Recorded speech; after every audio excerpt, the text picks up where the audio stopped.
Okay, hi humans. This is a five-part series on addictions and substance abuse, but most of it is going to be about alcohol, or wine or distilled liquor, because that's what the ancient Chinese wrote about the most. Things like tobacco or opium or other things really weren't introduced until much later in the history. So there's less writing about that, but we'll get there eventually. So why is this not turning page? Here we go. Okay. So, according to the Dictionary of Chinese, of Medieval and Classical Chinese, then this word "jiu" is a general term for any kind of alcoholic beverage that is made through fermentation, whether it's infused with different things and so forth. Chinese style wine is not made from grapes, it's made from grains like rice and millet and sorghum. So in some ways it's kind of like beer, but still everybody translates this as wine. And this term also refers to grape wine and things like that, even from very ancient times, because, there was trade through the Silk Roads and they knew of grape wine. So it can mean distilled liquor, and sometimes in context it's very obvious if it means the lower percentage fermentation stuff or the higher percentage distilled stuff. So if I really know which it is, if I really know it's distilled liquor, I will translate it that way. But when it's unclear, I'm just going to say wine. There are a bunch of words that I kind of looked up, or terms, when I was researching this to try and differentiate. I don't know if you care. You can always pause the slide and look at this further, but there's just drinking wine. There's a word for heavy drinker. There's a word for addicted to wine, so like alcoholic. There are a couple of terms that mean that the person is made sick from drinking. Somebody who's not an alcoholic might overdrink at some celebration or something. So this one isn't necessarily an alcoholic, but of course it could be. And then there's also, more long-term injury that can happen due to wine. And there's a word or more words for drunkenness. So, there's a whole vocabulary here. Um, so a lot of this part one is like, what is wine from a Chinese medicine point of view? And for that, I translated a whole bunch from Bencao Gangmu, which is the famous Ming Dynasty Materia Medica by Li Shizhen, completed in something like 1596. So let's first explore what is wine according to Chinese medicine. Okay, so this term then refers to various wines, whether strong or light, they're not the same. But in medicine, only rice wine is used, not grape wine, not wine. Actually, this word rice could refer to some other grains, not wheat, but millet or some other grains. It could refer to that. So anyway, and here's my note, not Leisha Jen's note. Rice wine is used medicinally in powder or preparing herbs. Like dangui might be stir fried with some rice wine, or herbal wines where you soak the herbs in the wine, and some of them might be for internal use, and some of them might be to apply to an injured site, a bruise, a sore, a sprain, a strain. So those are the main ways that wine is used in Chinese medicine. This is not from Bencao Gangmu, but this is a funny little case from Gujin Yi An, a case study book from the Qing Dynasty, although some of the cases may have come from a much earlier time. So here's this case. Sometimes wine is actually medicine, whether it's used in part of the medicine or here just drinking wine did the trick for this person. A wood merchant stood on damp earth in the wind and rain for a long time, probably, when he was buying the wood or something like that. So his clothing became soaked. He suffered simultaneous sensations of heat and cold. His whole body felt distended and painful. And he even wanted people to pound on him. I guess that's like vigorous massage of some type. No one knew what this condition was. He took herbs, but nothing helped. He suddenly thought of hot distilled liquor, and here it's xiaozhou, which is distilled liquor, and that's usually drank hot, heated up. So he drank several cups. It felt good. He took several more drinks until he was drunk, and then he recovered. Okay. So here's another one where wine is useful. But I think this is not something we're going to do today. So this is from Bian Shu, which is this really interesting book by Dozai, who was a Southern Song Dynasty doctor who used a lot of herbs, often very hot herbs, and he did a lot of moxa, but he had some cases, and here is a case. Someone was unsuccessful in achieving honor and rank. His mental state was unhappy, so his food intake gradually decreased. He had become muddled and silent day and night. For half a year already, he hadn't spoken. Various doctors couldn't figure it out. This disease could not be treated with herbs. So I ordered 100 cones of moxa on Ren 14 and 200 cones of moxa on Ren 4. So I guess Ren 14 is for the heart and Ren 4 for the kidneys, and that must have been part of his diagnosis. Dozai saw everything as cold and deficient, so, he does large amounts of moxa. Anyway, the disease decreased by half after all that moxa. So then I had him drink fine liquor 3 times a day, and he was completely at peace in a month. It seems that drinking made him forget his envy. Yeah, but it caused some other things, I'm sure, in the long run. Anyway, so back to Bencao Gangmu, and now we're talking about, rice wine. Today, skilled doctors should consider, sorry, my phone. Let's see. Okay, sorry about that.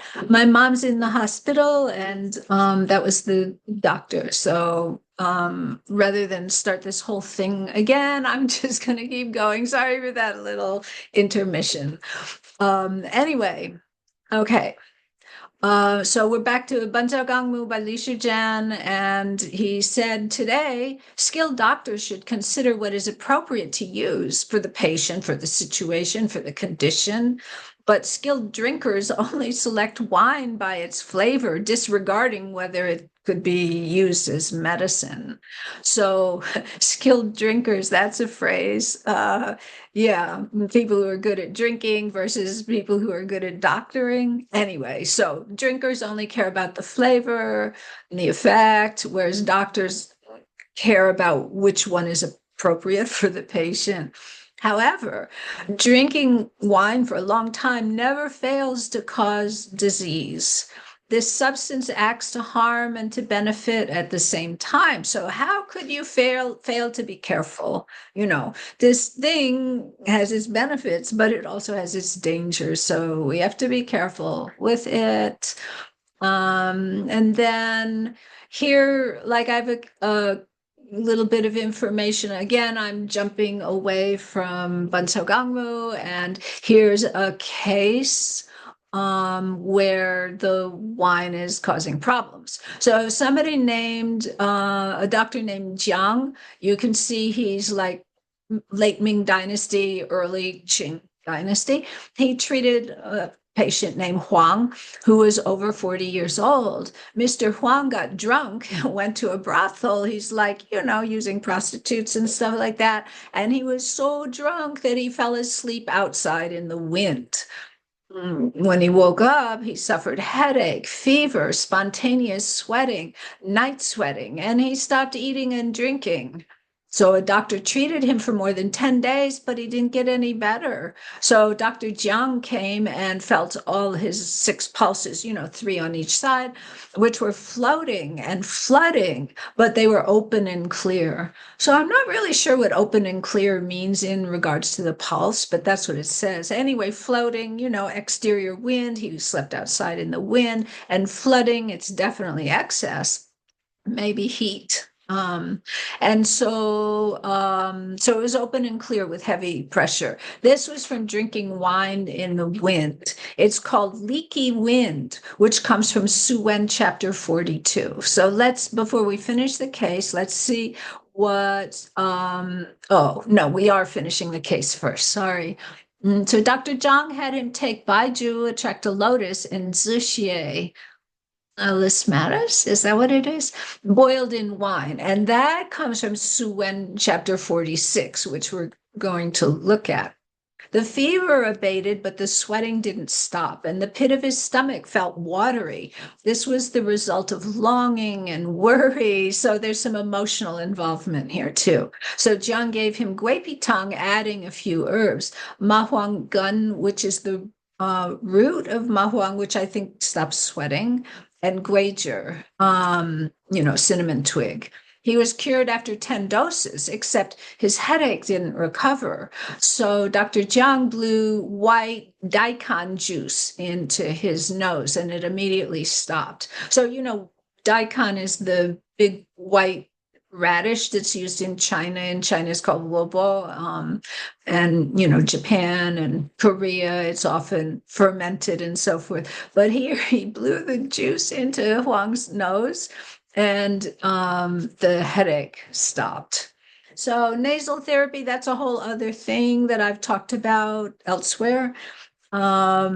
Yeah, that's kind of weird. But anyway, so this case is also from Gujin Ian on. We saw another case from that book before. Okay, so this he called leaky wind, which is from Suwen chapter 42. There, that is chapter is the discussion of wind. And there it says, when wind strike is from drinking wine, it's called leaky wind. Notice, although these characters say wind stroke, which we today associate with liver wind and internal wind and stroke, but this also means external wind attack as opposed to external cold attack. So wind strike is kind of external wind invasion in a patient who's somewhat deficient. So they're sweating and so forth. And because they're sweating, it's called leaky wind because, they're leaking sweat. They're not sweating from heat where it's being pushed out, but they're just deficient. So Wei Qi's not holding the pores shut. So the sweat is just leaking out. Anyway, so that's that part of that reference to Suwen chapter 42. But he also used a couple of herbs that are from Suwen chapter 46. So there's a disease where the body is hot and lazy with sweating as if he had taken a bath. So sweating so much that he's soaking wet. Aversion to wind and shortness of breath. What disease is this? And Chibo answers, the disease is called wine wind. Huangdi, the Yellow Emperor, asked, well, how do you treat that? And Chibo said, use 10 fun, which is actually 10 fun equals 1 qian, or it could be like 10 parts each of zixie and zhu, which is probably baiju, which were the herbs that were mentioned in the case we just talked about. And in addition to that, 5 fun of mixian, which nobody knows what that is according to Paul Unschild. So sorry, we have 2 out of the 3 herbs in this formula. Combine the herbs and pinch up 3 fingers worth, take after meals. So you grind it into it doesn't say that, but obviously we're grinding it into a powder, and then you use 3 fingers to pinch up a bit. And then it says after, I'm just looking at this. Yeah, it doesn't really tell you, like, do you boil it? Do you snort it? I don't think you snort it, but that's possible to go up the nose, like we were just talking about. Anyway, that's the recipe, and that's what this Dr. Jiang used in that case. Okay, back to Bencao Gangmu. And now we're talking very specifically about rice wine. It's bitter, sweet, acrid, very hot, and it has toxins. Okay. And then if you're not familiar with Bansao Gangmu, he quotes from all of these earlier books, and then he at the end says what he thinks. So now he's quoting from earlier books. He doesn't necessarily agree with all of them, or maybe he does, but he'll even put quotes of things that he later says he disagrees with. So, a famous author of a Bansao named Meng Shen said, long-term drinking damages the Shen, the spirit, and it harms long life. It softens the sinews and bones, it stirs up qi, and it causes dysentery. When someone gets drunk and lays down in the wind, like we just saw in that previous case, it becomes something called patch wind, which may be some kind of skin condition. Getting drunk and washing with cold water makes painful be. Probably, drinking opens the pores. It warms you up and opens the pores. And then if you're in cold water, the cold goes in, and cold B is painful B. If someone taking dansha drinks it, so dansha is another name for cinnabar or jusha. So if somebody takes it who's somebody who's taking cinnabar drinks it, they will have headache, vomiting, and fever. So that's what Mengxian says. There may be other stuff that I don't think I translated everything, because Li Shijian kind of was OCD when it comes to talking about things. He included everything. Anyway, here this says, you know how some herbs counteract other things? Here, like wine is counteracted by, it fears this thing that is often called Jovinia. I guess that's how you pronounce it, this Jitu, which I'll talk about, I think, in the third of these 5 sections. Gehua, which is the flower of Gilgun, kudzu or Pararia, which I'll also talk about quite a bit. And then the flower of red beans, like, Chirshado, this is the flower of that bean plant. And then mung beans, ludo, powder. These are the things that will, kind of counteract wine, excessive drinking, and so forth. Yeah. So that's good to know. These are some things that we could include in food or in herbal formulas for somebody that has drinking issues. But some of that stuff I'll talk about a lot more later. So Bencao Gangmu goes on, with rice wine and says it helps circulate herbal power. In other words, it kind of makes the herbal formula move through all the channels and into the organs and help circulate the herbal qi. It kills the 100 evils and toxic qi. That's according to Mingyi Bielu, which is a really famous ancient book. It frees the blood vessels, thickens the stomach and intestines, moistens the skin, scatters damp qi, disperses worry, causes anger, that's for sure, loosens speech, that's for sure, and frees ideas. The person starts like really thinking and having ideas until they get in a stupor. So some of these I agree with, and some of these, like moistens the skin and scatters damp qi, I'm less sure of. Anyway, that's from somebody else. It nourishes spleen qi, supports the liver, eliminates wind, and descends qi. I don't think I agree with that one. And then Li Shijian himself says it resolves toxins from horse meat. Well, I haven't eaten much of that lately. And tong oil, which is an oil that's used in furniture making and other kinds of things. It treats various diseases stirred up by elixir minerals.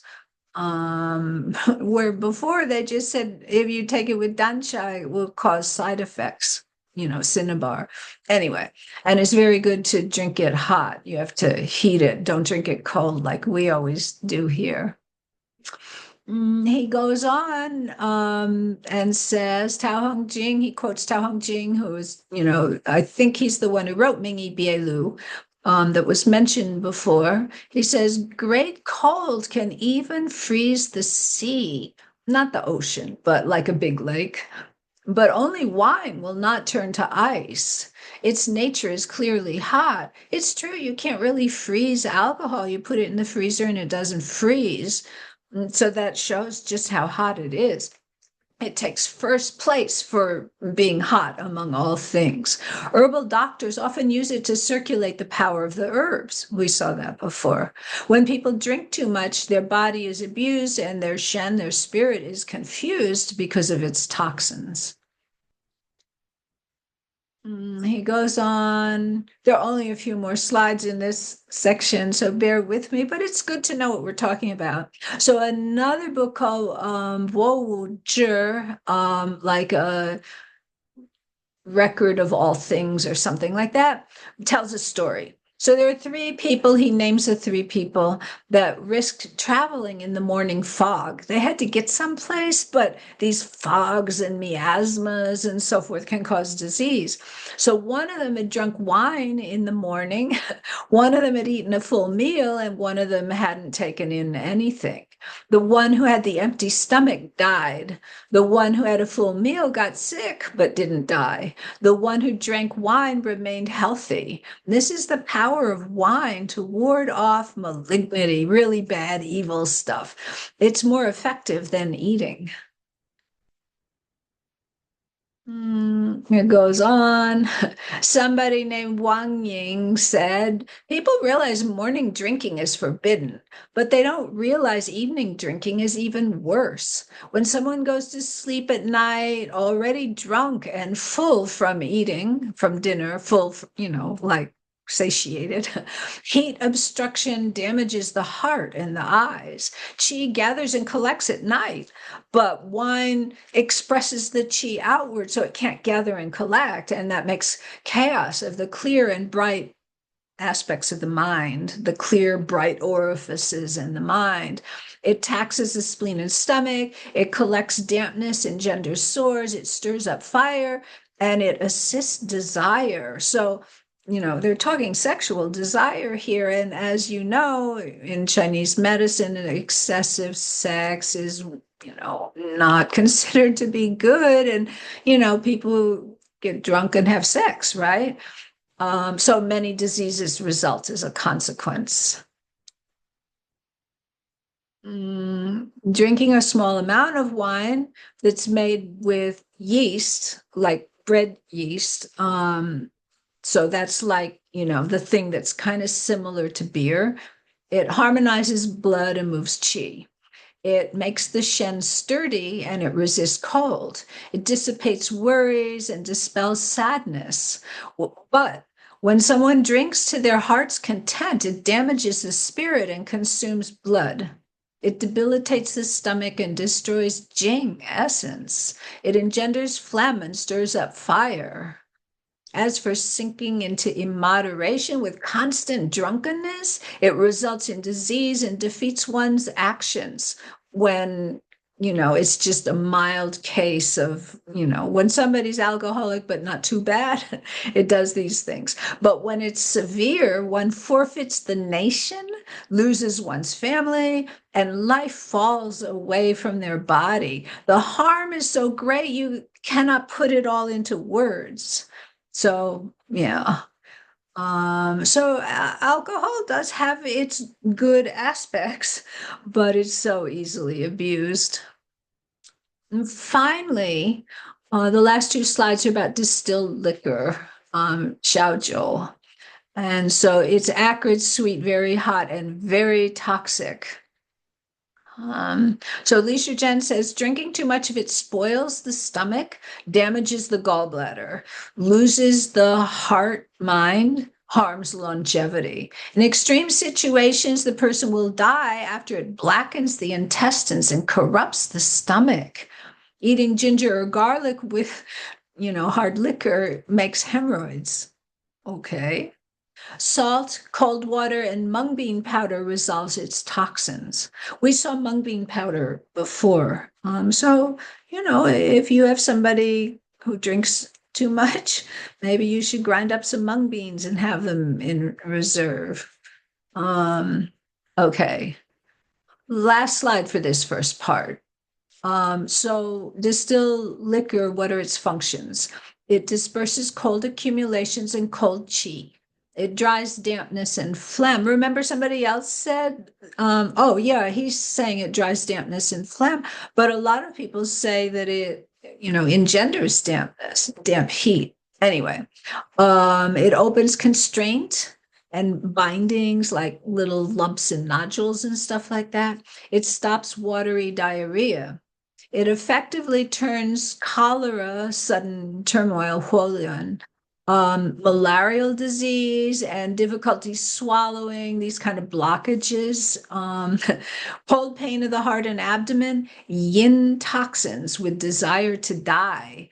It kills chong, which are worms and parasites and bugs and insects and snakes and toads and frogs. Yeah, creepy crawly things. It wards off miasmas. Remember, there was those guys that went out in the fog. It disinhibits, it promotes urination. It solidifies stool, and it can wash red, swollen, painful eyes. I don't know. Do I eye wash with alcohol? That sounds painful. Whatever. Anyway, so in this first session, then we've talked about the functions and, the temperature, the thermal properties and flavors, and we've seen wine can be useful and wine can also be harmful. And then we're going to go on to talk more about addiction to alcohol and so forth in the next couple of sections. Okay, that's it for this one.